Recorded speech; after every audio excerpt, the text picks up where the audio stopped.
Hi ವೀಕ್ಷಕರೇ, ನೋಡಿ, ಪ್ರತಿಯೊಂದು ಗೃಹಲಕ್ಷ್ಮಿ ಫಲಾನುಭವಿಗಳ ಬ್ಯಾಂಕ್ ಖಾತೆಗೆ ಕೊನೆಗೂ 3 ತಿಂಗಳ 6,000 ಹಣನ ಒಟ್ಟಿಗೆ ಜಮಾ ಮಾಡುವುದಾಗಿ ಸರ್ಕಾರ ಭರ್ಜರಿ ಗುಡ್ಡಿಸ್ನ ಕೊಟ್ಟಿದ್ದು, ಈಗಾಗಲೇ 6,000 ಹಣ ಜಮಾ ಆಗೋದಕ್ಕೆ ಶುರುವಾಗಿದೆ. ಸುಮಾರು 3 ರಿಂದ 6 ಲಕ್ಷಕ್ಕಿಂತ ಅಧಿಕ ಮಹಿಳೆಯರಿಗೆ ಇನ್ನು ಮುಂದೆ ಗೃಹಲಕ್ಷ್ಮಿ ಹಣ ಕ್ಯಾನ್ಸಲ್ ಆಗಿದೆ. ನಿಮ್ಮ ಬ್ಯಾಂಕ್ ಖಾತೆಗೆ ಹಣ ಬರಬೇಕು ಅಂದರೆ ನೀವೆಲ್ಲ ಆದಷ್ಟು ಬೇಗ ಗೃಹಲಕ್ಷ್ಮಿಗೆ ಮರು ಅರ್ಜಿನ ಹಾಕಬೇಕು ಮತ್ತು ಹೊಸ ನಿಯಮಗಳನ್ನ ಪಾಲಿಸಬೇಕು. ಈಗಾಗಲೇ 6,000 ಹಣ ಬಂದಿರೋದಕ್ಕೆ ಒಂದು ಪ್ರೂಫ್ ಕೂಡ ಕೊಡ್ತಾ ಇದ್ದೀನಿ. ಬ್ಯಾಂಕ್ ಖಾತೆಗೆ ಬಂದಿರುವ ಒಂದು ಮೆಸೇಜ್ ಕೂಡ ನೋಡ್ಬೋದು. ಇದೇ ರೀತಿ ನಿಮ್ಮ ಬ್ಯಾಂಕ್ ಖಾತೆಗೂ ಕೂಡ ಸರ್ಕಾರ 3 ತಿಂಗಳ 6,000 ಹಣನ ನಾಳೆ ಗುರುವಾರ ಜೂನ್ 11ರಂದು ಕರ್ನಾಟಕದ 24 ಜಿಲ್ಲೆಗಳಿಗೆ 2 ಹಂತಗಳಲ್ಲಿ ಮಧ್ಯಾಹ್ನ 1 ಗಂಟೆಯ ನಂತರ ನಿಮ್ಮ ಬ್ಯಾಂಕ್ ಖಾತೆಗೆ ಜಮಾ ಮಾಡ್ತಾ ಇದೆ. ಅದೇ ರೀತಿ ರೇಷನ್ ಕಾರ್ಡ್ ದಾರರಿಗೂ ಕೂಡ ಸರ್ಕಾರ ಭರ್ಜರಿ ಗುಡ್ಡಿಸ್ನ ಕೊಟ್ಟಿದ್ದು, ಹೊಸ ರೇಷನ್ ಕಾರ್ಡ್ಗೆ ಅರ್ಜಿ ಕೂಡ ಸ್ವೀಕಾರ ಮಾಡ್ತಾ ಇದೆ. ಹಾಗಾದ್ರೆ ಸರ್ಕಾರದಿಂದ ಏನೆಲ್ಲ ಮಾಹಿತಿ ಬಂದಿದೆ ಅಂತ ತಿಳ್ಕೊಳ್ಳೋಣ. ಅದಕ್ಕಿಂತ ಮೊದಲು ನೀವೇನಾದ್ರೂ ನನ್ನ ಚಾನಲ್ನ ಸಬ್ಸ್ಕ್ರೈಬ್ ಆಗಿಲ್ಲ ಅಂದ್ರೆ ದಯವಿಟ್ಟು ಪ್ರತಿಯೊಬ್ಬರು ಚಾನಲ್ನ ಸಬ್ಸ್ಕ್ರೈಬ್ ಮಾಡ್ಕೊಳ್ಳಿ, ಹಾಗೆ ವಿಡಿಯೋಗೆ ಒಂದು ಲೈಕ್ನ ಕೊಡಿ. ಹೌದು ವೀಕ್ಷಕರೇ, ಪ್ರತಿಯೊಂದು ಗೃಹಲಕ್ಷ್ಮಿ ಫಲಾನುಭವಿಗಳಿಗೆ ಒಟ್ಟಿಗೆ 3 ತಿಂಗಳ 6,000 ಹಣನ ಜಮಾ ಮಾಡ್ತೀವಿ ಅಂತ ಸಚಿವೆ ಲಕ್ಷ್ಮಿ ಹೆಬ್ಬಾಳ್ಕರ್ ಅವರು ಭರ್ಜರಿ ಗುಡ್ಡಿಸ್ನ ಕೊಟ್ಟಿದ್ದಾರೆ.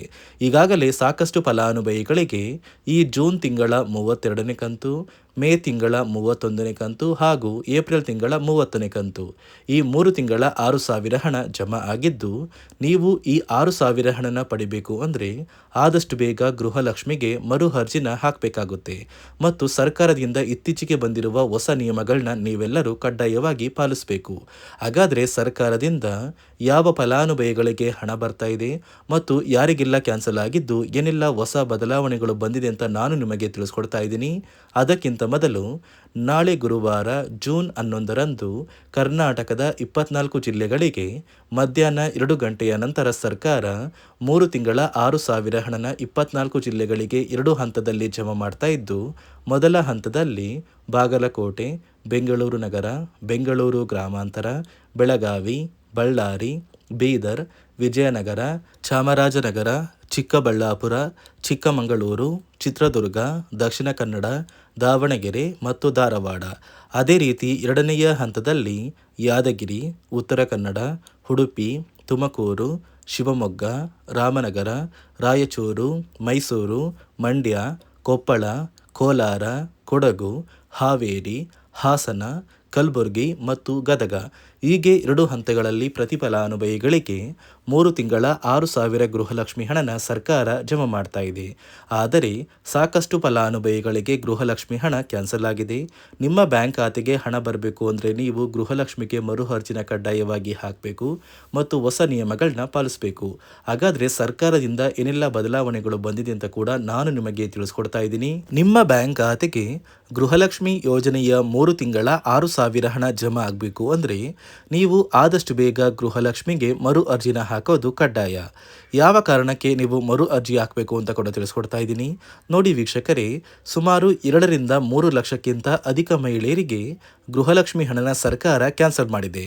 ಯಾಕಂದರೆ ಈ 3 ಲಕ್ಷಕ್ಕಿಂತ ಅಧಿಕ ಫಲಾನುಭವಿಗಳ ಬ್ಯಾಂಕ್ ಖಾತೆಗೆ ಪ್ರತಿ ತಿಂಗಳು ಗೃಹಲಕ್ಷ್ಮಿ ಹಣ ಜಮಾ ಆಗ್ತಾ ಇತ್ತು. ಸುಮಾರು ಸಾಕಷ್ಟು ಫಲಾನುಭವಿಗಳು ಮರಣ ಹೊಂದಿದ್ದಾರೆ. ಆ ಮರಣ ಹೊಂದಿರುವ ಫಲಾನುಭವಿಗಳ ಒಂದು ಸಂಖ್ಯೆ 2 ಲಕ್ಷಕ್ಕಿಂತ ಜಾಸ್ತಿ ಇದೆ. ಇದೇ ಕಾರಣಕ್ಕೆ ಪ್ರತಿ ಫಲಾನುಭವಿಗಳು ಗೃಹಲಕ್ಷ್ಮಿಗೆ ಮರು ಅರ್ಜಿನ ಹಾಕಿ ನಿಮ್ಮ ಬ್ಯಾಂಕ್ ಖಾತೆಗೆ ನೀವು ಹಣ ಪಡಿಬೇಕು. ಇಲ್ಲಿ ಮರು ಅರ್ಜಿ ಹಾಕುವ ಮೂಲಕ ಸರ್ಕಾರಕ್ಕೆ ನೀವು ಇನ್ನೂ ಕೂಡ ಗೃಹಲಕ್ಷ್ಮಿ ಹಣನ ಪಡಿತಾ ಇದ್ದೀರಿ ಅಂತ ತಿಳಿದು ಬರುತ್ತೆ ಮತ್ತು ಯಾರೆಲ್ಲ ಫಲಾನುಭವಿಗಳು ಮರು ಅರ್ಜಿನ ಹಾಕೋಲ್ಲ ಅಂತಹ ಫಲಾನುಭವಿಗಳ ಒಂದು ಹೆಸರನ್ನ ಗೃಹಲಕ್ಷ್ಮಿ ಯೋಜನೆಯ ಅರ್ಹರ ಪಟ್ಟಿಯಿಂದ ಸರ್ಕಾರ ಕ್ಯಾನ್ಸಲ್ ಮಾಡುತ್ತೆ. ಸರ್ಕಾರಕ್ಕೆ 2 ಲಕ್ಷಕ್ಕಿಂತ ಅಧಿಕ ಮಹಿಳೆಯರು ಮರಣ ಹೊಂದಿರೋದು ತಿಳಿದು ಬಂದಿದೆ. ಇದೇ ಕಾರಣಕ್ಕೆ ಈ ಜೂನ್ ತಿಂಗಳಲ್ಲಿ ಸರ್ಕಾರದಿಂದ ನೇಮಕಗೊಂಡಿರುವ ಕೆಲವು ಅಧಿಕಾರಿಗಳು ನಿಮ್ಮ ಮನೆ ಬಾಗಿಲಿಗೆ ಬಂದು ಪ್ರತಿ ಫಲಾನುಭವಿಗಳ ಒಂದು ದಾಖಲಾತಿಗಳನ್ನ ಮರುಪರಿಶೀಲನೆ ಮಾಡಿ ಮತ್ತೆ ಅರ್ಜಿನ ಹಾಕ್ಸ್ಕೊಂಡು ಹೋಗ್ತಾರೆ. ನಂತರ ನಿಮ್ಮ ಬ್ಯಾಂಕ್ ಖಾತೆಗೆ 3 ತಿಂಗಳ 6,000 ಹಣ ಬರುತ್ತೆ. ಅದೇ ರೀತಿ ಇನ್ನು ಮುಂದೆ ಪ್ರತಿ ವರ್ಷವೂ ಕೂಡ ನೀವು ವರ್ಷದ ಕೊನೆಯಲ್ಲಿ ಗೃಹಲಕ್ಷ್ಮಿಗೆ ನೀವು ಹೊಂದಿರುವ ಲೈಫ್ ಸರ್ಟಿಫಿಕೇಟ್ನ ಕೊಟ್ಟು ಅರ್ಜಿನ ಹಾಕಿದ್ರೆ ಮಾತ್ರ ಆ ಒಂದು ವರ್ಷದಲ್ಲಿ ಪ್ರತಿ ತಿಂಗಳು ಗೃಹಲಕ್ಷ್ಮಿ ಯೋಜನೆಯ 6,000 ಹಣ ಬರುತ್ತೆ. ಈಗಾಗಲೇ ಫಲಾನುಭವಿಗಳಿಗೆ ಗೃಹಲಕ್ಷ್ಮಿ ಹಣ ಜಮಾ ಆಗೋದಕ್ಕೆ ಸ್ಟಾರ್ಟ್ ಆಗಿದೆ.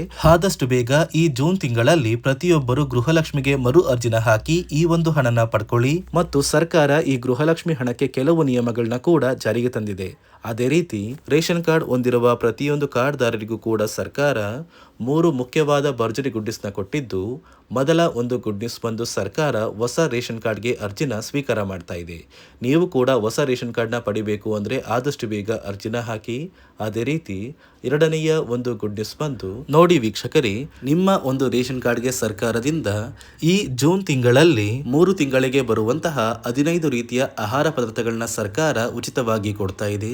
ಈ ಜೂನ್ ತಿಂಗಳಲ್ಲಿ ಸಿಗಬೇಕಾಗಿರುವಂತಹ ಇಂದಿರಾ ಕಿಟ್ ಮತ್ತು ಮೇ ತಿಂಗಳಲ್ಲಿ ನಿಮಗೆ ಬರಬೇಕಾಗಿರುವಂತಹ ಒಂದು ಇಂದಿರಾ ಕಿಟ್, ಅದೇ ರೀತಿ ಏಪ್ರಿಲ್ ತಿಂಗಳಲ್ಲೂ ಕೂಡ ನಿಮ್ಮ ಒಂದು ರೇಷನ್ ಕಾರ್ಡ್ಗೆ ಇಂದಿರಾ ಕಿಟ್ನ ಕೊಟ್ಟಿಲ್ಲ. ಒಟ್ಟು 3 ತಿಂಗಳ 15 ಆಹಾರ ಪದಾರ್ಥಗಳನ್ನ ಸರ್ಕಾರ ಪ್ರತಿ ಕಾರ್ಡ್ದಾರರಿಗೆ ವಿತರಣೆ ಮಾಡ್ತಾ ಇದೆ.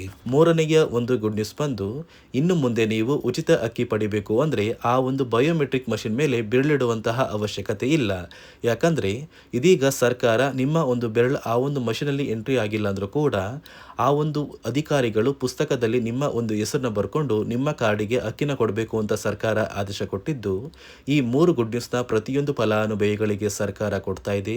ಇದರ ಜೊತೆಗೆ ನಿಮ್ಮ ಬ್ಯಾಂಕ್ ಖಾತೆಗೆ ಗೃಹಲಕ್ಷ್ಮಿ ಯೋಜನೆಯ ಹಣ ಇನ್ನು ಮುಂದೆ ಬರಬೇಕು ಅಂದರೆ 5 ರೀತಿಯ ಹೊಸ ನಿಯಮಗಳನ್ನ ನೀವು ಪಾಲಿಸಬೇಕು ಅಂತ ಸರ್ಕಾರ ಆದೇಶ ಕೊಟ್ಟಿದೆ. ಅದೇ ರೀತಿ ನೋಡಿ ಸ್ನೇಹಿತರೆ, ಈ ಬಾರಿ ಸುಮಾರು 3 ಲಕ್ಷಕ್ಕಿಂತ ಅಧಿಕ ಫಲಾನುಭವಿಗಳ ಬ್ಯಾಂಕ್ ಖಾತೆಗೆ ಸರ್ಕಾರ ಗೃಹಲಕ್ಷ್ಮಿ ಯೋಜನೆಯ ಹಣನ ಜಮಾ ಮಾಡ್ತಾ ಇಲ್ಲ. ಕಾರಣ ಏನು ಅಂದರೆ, ನಿಮ್ಮ ಬ್ಯಾಂಕ್ ಖಾತೆಗೆ ಡೆಬಿಟ್ ಮೂಲಕ ಹಣ ಜಮಾ ಮಾಡುವಂತಹ ಸಂದರ್ಭದಲ್ಲಿ ಸರ್ಕಾರ ಸಾಕಷ್ಟು ಫಲಾನುಭವಿಗಳ ಒಂದು ಬ್ಯಾಂಕ್ ಖಾತೆಗೆ ಹಣ ಜಮಾ ಮಾಡೋದನ್ನು ಕ್ಯಾನ್ಸಲ್ ಮಾಡಿದೆ. ಯಾಕಂದರೆ ಇತ್ತೀಚೆಗೆ ಹಣಕಾಸು ಇಲಾಖೆ ಜಾರಿಗೆ ತಂದಿರುವ 5 ನಿಯಮಗಳ ಆಧಾರದ ಮೇಲೆ ಪ್ರತಿಯೊಂದು ಫಲಾನುಭವಿಗಳಿಗೆ ಸರ್ಕಾರ ಈ ಒಂದು ಹಣನ ಜಮಾ ಮಾಡ್ತಾ ಇದ್ದು, ಯಾರೆಲ್ಲ ಫಲಾನುಭವಿಗಳು ಈ ನಿಯಮಗಳನ್ನ ಪಾಲಿಸಿಲ್ಲ ನಿಮ್ಮ ಬ್ಯಾಂಕ್ ಖಾತೆಗೂ ಕೂಡ ಹಣ ಜಮಾ ಆಗೋದಿಲ್ಲ. ಹಾಗಾದರೆ ಬನ್ನಿ ಸ್ನೇಹಿತರೆ, ಸರ್ಕಾರ ಜಾರಿಗೆ ತಂದಿರುವ ಆ 5 ಹೊಸ ನಿಯಮಗಳು ಏನು ಅಂತ ನಾನು ನಿಮಗೆ ತಿಳಿಸ್ಕೊಡ್ತಾ ಇದ್ದೀನಿ. ನೋಡಿ ಸ್ನೇಹಿತರೆ, ಮೊದಲನೆಯ ಒಂದು ನಿಯಮ ಬಂದು, ಸಾಕಷ್ಟು ಫಲಾನುಭವಿಗಳು ಹೊಂದಿರುವಂತಹ ಒಂದು ರೇಷನ್ ಕಾರ್ಡ್ ಏನಿದೆ, ಆ ಒಂದು ರೇಷನ್ ಕಾರ್ಡ್ನ ಮನೆಯ ಸದಸ್ಯರ ಪ್ರತಿಯೊಬ್ಬರ ಒಂದು ಆಧಾರ್ ಕಾರ್ಡ್ನ ನಿಮ್ಮ ರೇಷನ್ ಕಾರ್ಡ್ಗೆ ಕಡ್ಡಾಯವಾಗಿ ಲಿಂಕ್ ಮಾಡಿಸ್ಬೇಕು. ಅಂದರೆ ಈ ಒಂದು ಲಿಂಕ್ ಮಾಡಿಸುವಂತಹ ಒಂದು ಪ್ರೊಸೀಜರ್ಗೆ ಸರ್ಕಾರ KYC ಅಂತ ಕರೀತಾರೆ. ನಿಮ್ಮ ರೇಷನ್ ಕಾರ್ಡ್ಗೆ ಇನ್ನೂ ಸಹ KYC ಆಗಿಲ್ಲ ಅಂದರೆ ನಿಮ್ಮ ಬ್ಯಾಂಕ್ ಖಾತೆಗೆ ಸರ್ಕಾರ ಮುಂದಿನ ದಿನಗಳಲ್ಲಿ ಗೃಹಲಕ್ಷ್ಮಿ ಯೋಜನೆಯ ಹಣನ ಕ್ಯಾನ್ಸಲ್ ಮಾಡುತ್ತೆ. ಅದೇ ರೀತಿ ಎರಡನೆಯ ಒಂದು ನಿಯಮ ಬಂದು, ಸಾಕಷ್ಟು ಫಲಾನುಭವಿಗಳು ಕಳೆದ 3 ತಿಂಗಳಿಂದ ಸರ್ಕಾರದಿಂದ ಬರ್ತಾ ಇರುವಂತಹ ಒಂದು ರೇಷನ್ ಏನಿದೆ, ಅಂದರೆ ಉಚಿತ ಅಕ್ಕಿ ಏನಿದೆ, ಈ ಒಂದು ರೇಷನ್ನ ಪಡ್ಕೋತಾ ಇಲ್ಲ. ಒಂದು ವೇಳೆ ಕಳೆದ 3 ತಿಂಗಳಿಂದ ನೀವು ರೇಷನ್ನ ಪಡ್ಕೊಂಡಿಲ್ಲ ಅಂದರೆ ಸರ್ಕಾರ ನಿಮ್ಮ ಬಳಿ ಇರುವಂತಹ ಒಂದು ರೇಷನ್ ಕಾರ್ಡ್ನ ಕ್ಯಾನ್ಸಲ್ ಮಾಡುತ್ತೆ. ನಿಮ್ಮ ರೇಷನ್ ಕಾರ್ಡ್ನ ಸರ್ಕಾರ ಕ್ಯಾನ್ಸಲ್ ಮಾಡಿದರೆ ನಿಮ್ಮ ಬ್ಯಾಂಕ್ ಖಾತೆಗೆ ಗೃಹಲಕ್ಷ್ಮಿ ಯೋಜನೆಯ ಹಣ ಇರ್ಬೋದು ಮತ್ತು ಸರ್ಕಾರದಿಂದ ಬರುವಂತಹ ಒಂದು ಸೌಲಭ್ಯಗಳನ್ನ ನೀವು ಕಳ್ಕೋಬೇಕಾಗುತ್ತೆ. ಅದೇ ರೀತಿ ಮೂರನೆಯ ಒಂದು ನಿಯಮ ಬಂದು, ನೋಡಿ ಸ್ನೇಹಿತರೆ, ನಿಮ್ಮ ಬಳಿ ಇರುವಂತಹ ಒಂದು ಆಧಾರ್ ಕಾರ್ಡ್ ಏನಿದೆ, ಆ ಒಂದು ಆಧಾರ್ ಕಾರ್ಡ್ನ ಕಳೆದ 15 ವರ್ಷಗಳಲ್ಲಿ ನೀವು ಯಾವುದೇ ರೀತಿಯ ಒಂದು ತಿದ್ದುಪಡಿನ ಮಾಡಿಸಿಲ್ಲ ಅಂದರೆ ನಿಮ್ಮ ಬ್ಯಾಂಕ್ ಖಾತೆಗೆ ಸರ್ಕಾರ ಗೃಹಲಕ್ಷ್ಮಿ ಯೋಜನೆಯ ಹಣನ ಕ್ಯಾನ್ಸಲ್ ಮಾಡುತ್ತೆ. ಯಾಕಂದರೆ ಸರ್ಕಾರದಿಂದ ಬಂದಿರುವಂತಹ ಒಂದು ಆದೇಶದ ಪ್ರಕಾರ ಪ್ರತಿಯೊಂದು ಫಲಾನುಭವಿಗಳು ಕಳೆದ 15 ವರ್ಷಗಳಲ್ಲಿ ಯಾವುದೇ ರೀತಿಯ ಒಂದು ತಿದ್ದುಪಡಿನ ನಿಮ್ಮ ಆಧಾರ್ ಕಾರ್ಡ್ಗೆ ನೀವು ಮಾಡಿಸಿಲ್ಲ ಅಂದರೆ ಕಡ್ಡಾಯವಾಗಿ ಆದಷ್ಟು ಬೇಗ ನಿಮ್ಮ ಆಧಾರ್ ಕಾರ್ಡ್ಗೆ ತಿದ್ದುಪಡಿನ ಮಾಡಿಸಿ. ಅದೇ ರೀತಿ ನಾಲ್ಕನೆಯ ಒಂದು ನಿಯಮ ಬಂದು, ನಿಮ್ಮ ಕುಟುಂಬದ ಒಂದು ವಾರ್ಷಿಕ ಆದಾಯ 7 ಲಕ್ಷಕ್ಕಿಂತ ಕಡಿಮೆ ಇರಬೇಕು. ಒಂದು ವೇಳೆ ನಿಮ್ಮ ಕುಟುಂಬದ ವಾರ್ಷಿಕ ಆದಾಯ 7 ಲಕ್ಷಕ್ಕಿಂತ ಜಾಸ್ತಿ ಇದ್ದರೆ ನಿಮ್ಮ ಬ್ಯಾಂಕ್ ಖಾತೆಗೆ ಸರ್ಕಾರ ಗೃಹಲಕ್ಷ್ಮಿ ಯೋಜನೆಯ ಹಣನ ಕ್ಯಾನ್ಸಲ್ ಮಾಡುತ್ತೆ. ಅದೇ ರೀತಿ 5ನೆಯ ಒಂದು ನಿಯಮ ಬಂದು, ನಿಮ್ಮ ಕುಟುಂಬದ ಸದಸ್ಯರು ಅಥವಾ ಗೃಹಲಕ್ಷ್ಮಿ ಯೋಜನೆಯ ಫಲಾನುಭವಿಗಳು ಯಾರು ಕೂಡ ಸರ್ಕಾರಿ ನೌಕರರಾಗಿ ಕಾರ್ಯನಿರ್ವಹಿಸ್ತಾ ಇರಬಾರ್ದು. ಒಂದು ವೇಳೆ ನಿಮ್ಮ ಕುಟುಂಬದಲ್ಲಿ ಯಾರೇ ಆಗಿದ್ರೂ ಸರ್ಕಾರಿ ನೌಕರರಾಗಿ ಕಾರ್ಯನಿರ್ವಹಿಸ್ತಾ ಇದ್ದರೆ ನಿಮ್ಮ ಬ್ಯಾಂಕ್ ಖಾತೆಗೆ ಗೃಹಲಕ್ಷ್ಮಿ ಯೋಜನೆಯ ಹಣ ಕ್ಯಾನ್ಸಲ್ ಆಗುತ್ತೆ. ಈ 5 ನಿಯಮಗಳ ಆಧಾರದ ಮೇಲೆ ಪ್ರತಿಯೊಂದು ಫಲಾನುಭವಿಗಳಿಗೆ ಸರ್ಕಾರ ಹಣ ಜಮಾ ಮಾಡ್ತಾ ಇದೆ. ಒಂದು ವೇಳೆ ನೀವು ಈ 5 ನಿಯಮಗಳನ್ನ ಪಾಲಿಸಿಲ್ಲ ಅಂದರೆ ನೀವು ಕೂಡ ಗೃಹಲಕ್ಷ್ಮಿ ಯೋಜನೆಯ ಹಣದಿಂದ ವಂಚಿತರಾಗಬೇಕಾಗುತ್ತೆ. ನೋಡಿ ವೀಕ್ಷಕರೇ, ಪ್ರತಿ ಫಲಾನುಭವಿಗಳಿಗೆ ಸರ್ಕಾರದಿಂದ 3 ತಿಂಗಳ 6,000 ಹಣನ ನಾಳೆ ಗುರುವಾರ ಜೂನ್ 11ರಂದು ನಿಮ್ಮ ಬ್ಯಾಂಕ್ ಖಾತೆಗೆ ಜಮಾ ಮಾಡ್ತಾ ಇದೆ. ಆದಷ್ಟು ಬೇಗ ಗೃಹಲಕ್ಷ್ಮಿ ಹಣ ನಿಮ್ಮ ಬ್ಯಾಂಕ್ ಖಾತೆಗೆ ಬರುತ್ತೆ ಮತ್ತು ರೇಷನ್ ಕಾರ್ಡ್ ಹೊಂದಿರುವ ಕಾರ್ಡ್ದಾರರಿಗೂ ಕೂಡ ಸರ್ಕಾರ ಭರ್ಜರಿ ಗುಡ್ಡಿಸ್ನ ಕೊಟ್ಟಿದ್ದು ಎಲ್ಲ ರೀತಿಯ ಸೌಲಭ್ಯಗಳು ಸಿಗುತ್ತೆ ಅಂತ ಹೇಳ್ತಾ ಇದಿಷ್ಟು ಸರ್ಕಾರದಿಂದ ಬಂದಿರುವ ಮಾಹಿತಿಯಾಗಿದೆ. ನಾನು ಕೊಟ್ಟಿರುವ ಮಾಹಿತಿ ನಿಮಗೆ ಇಷ್ಟ ಆಗಿದ್ದಲ್ಲಿ ನನ್ನ ಚಾನಲ್ನ ಸಬ್ಸ್ಕ್ರೈಬ್ ಮಾಡ್ಕೊಳ್ಳಿ, ಹಾಗೆ ವಿಡಿಯೋಗೆ ಒಂದು ಲೈಕ್ನ ಕೊಡಿ.